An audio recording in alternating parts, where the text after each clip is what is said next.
of the open road, a ribbon of asphalt unspooling towards the horizon, a promise of adventure, freedom, escape.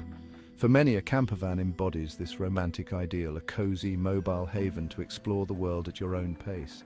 But what if this symbol of carefree wanderlust transforms into a vessel of fear, its familiar confines harboring unseen terrors? Beneath the idyllic veneer of rolling hills and quaint villages lie shadows, remnants of ancient fears that linger in the mists and gather beneath the boughs of gnarled trees, stories of the open road and the things that lurk just beyond the reach of its headlights. They had chosen the Yorkshire moors for its stark beauty, its wild, untamed landscapes promising a much-needed escape. A young couple, eager for adventure, they parked their campervan on the edge of a desolate stretch of moorland, the wind whistling a lonely tune through the dry heather. The first night passed without incident. They dined under a sky dusted with stars, the silence broken only by the crackling of their campfire and their own contented sighs. But as darkness fell on the second night, a low, primal unease began to seep into their haven. Then, through the swirling mist, a pair of headlights materialized. Each time they looked out the window, the other van seemed closer, as if it were inching towards them through the fog. The next morning dawned bright and clear. The fog had vanished and the other camper van was gone. Had they imagined it all? A trick of the light, a figment of their overactive imaginations? Reassured, if not entirely convinced, they packed up their things and continued their journey. But the sense of unease lingered, a shadow following them down the winding roads. That night they found themselves parked in a lay-by off a quiet country lane. Determined to shake off the previous night's unease, they built a fire, cooked a simple meal, and settled in for the night. But as sleep began to claim them, the whispers started. A group of friends, their camper van humming with laughter and anticipation, embarked on a road trip through the Scottish Highlands. Armed with maps, snacks, and youthful exuberance, they were ready for anything. They hadn't accounted for a detour. Lost in a fit of navigational disagreement, they strayed from the marked roads, lured by the promise of a shortcut on a faded map one of them had inherited from a great aunt. The road, barely more than a dirt track, wound its way deeper and deeper into the heart of the Highlands, the landscape growing increasingly wild and forbidding with every passing mile. As dusk began to settle, they realized with a growing sense of unease that they hadn't seen another vehicle for hours. They finally admitted their mistake. They were well and truly lost.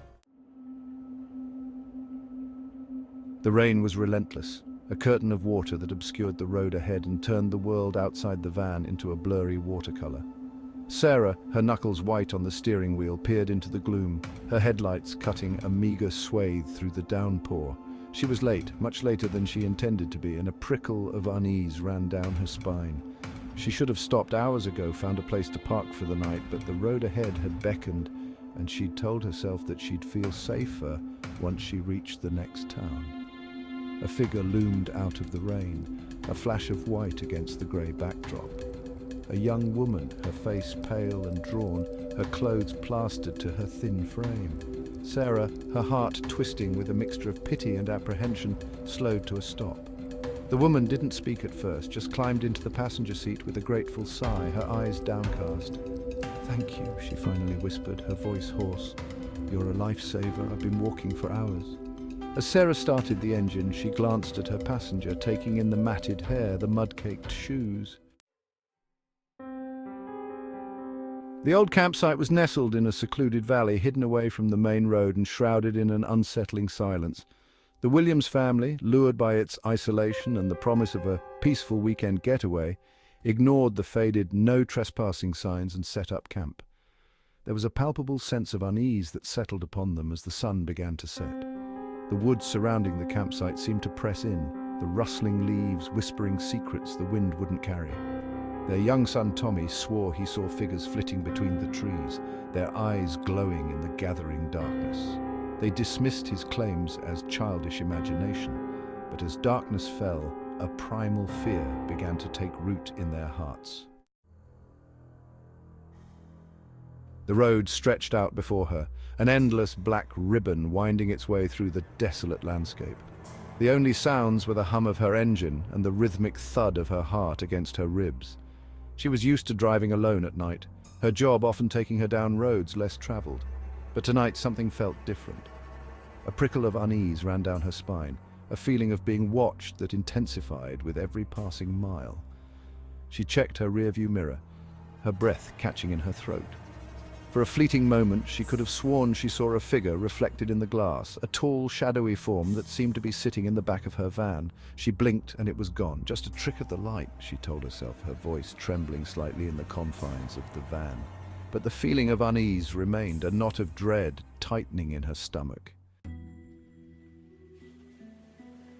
The old camper van, its paint faded and its interior smelling faintly of mothballs and forgotten adventures, had been sitting in his grandfather's garage for as long as Daniel could remember. His grandfather, a man of few words and even fewer explanations, had always refused to talk about the van, his eyes clouding over with a strange mixture of fear and longing whenever Daniel asked about it.